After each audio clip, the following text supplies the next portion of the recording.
if you would have just coughed wrong, we were coming. That's what I'm saying. Not only that, I had people on the outside calling me, "Are you good? Are you good?" Mm-hmm. So all I had to do is just make a phone call, and they were coming.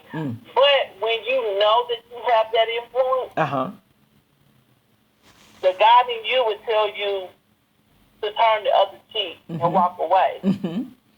But then I always say to the ministers, I only got 4, so how many do you want me to turn? Then I have to look at myself and say, but how do you want people to see you? Right. Right. How do you want people to see the God that's in you? Wow. Yes, you can be hot-headed when you want to. Yes, you can fight. Yes, you can say whatever you want to say. But at the end of the day, what does that say about your character? That's it. And the person that you what live does for. that say about your communication skills? That's it. You can't communicate without fighting. And what does that say about the God that you're serving? If you joined us on tonight, we are talking about communication part 3. That the initial program was supposed to be about the men's point of view when it comes to communication, but God took us to another place on tonight to be able to deal with the root of us on tonight before we start to deal with what's going on with the men. We have to deal with what's going on with us, so as not to provoke them to wrath. The number to call Miss Patricia is 727-731-0128. And if you just joined us on tonight, we're talking about communication part 3. How important it is to understand and know where you learned how to communicate, who you saw communicate in your life, and that we pick up those vibes, that we pick up those characteristics where we offended, where we noticing someone else was being passive because the person that they were with or talking to were aggressive. So we decided that we were not going to be talked to like that, whether it's mama and them or Annie M or grandma or our sister or little baby sister, whoever.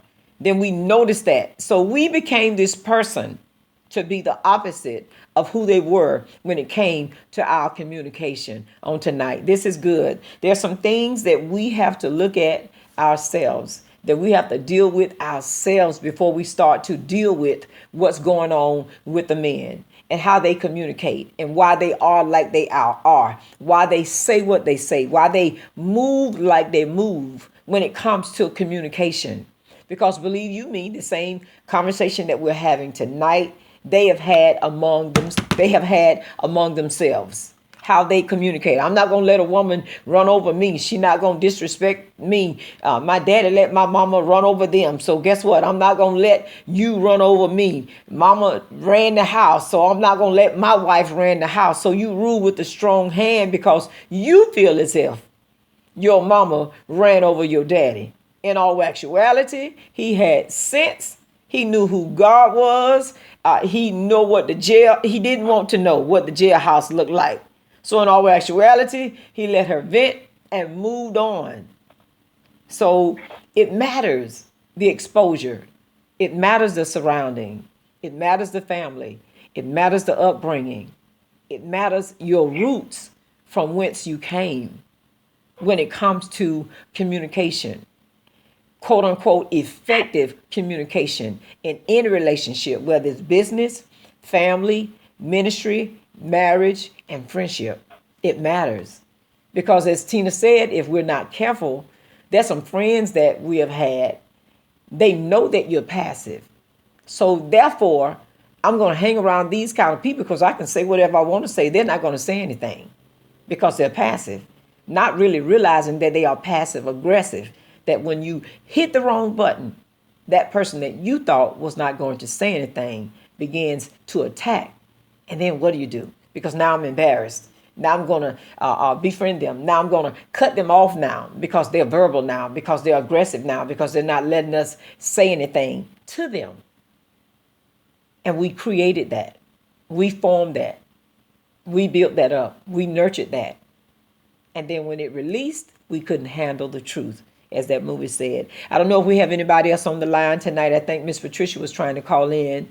But if there's someone else on the line tonight, welcome to Monday night Hanging with the Walkers. And we're talking about communication on tonight. I don't know if she got in or not. Oh, but this is good. This is good. And I know. Yes, ma'am. I'm sitting here having all these revelations. Okay. Jesus. Okay. You're absolutely, what we uncovered tonight is seen from the childhood. Yes. Because my father, when he was young, felt like he did not have a voice. See? And he was bullied by his grandfather. Wow. And made to be tough. Grandfather. Wow. So as a child, he was made pastor. His voice, his voice was taken. So he did, when he raised us the way that he was taught. Yes, yes. He made us pastor. There it is. There it is. Voice away. There it is. When we grew up, we grew up aggressive. And the people in our lives, we made pastors and took their voice away. My God. Okay. Ooh. Okay, here we go. Ooh. Right there. Here we go. That's it. Good evening, caller. I'm not sure who just tapped in, but welcome to Hanging with the Walkers. Who do we have the pleasure of speaking with on tonight? Good evening, everyone. Can you hear me? Yes, we can. Okay. This is very interesting. Okay, this is very interesting. Let me tell you something about something.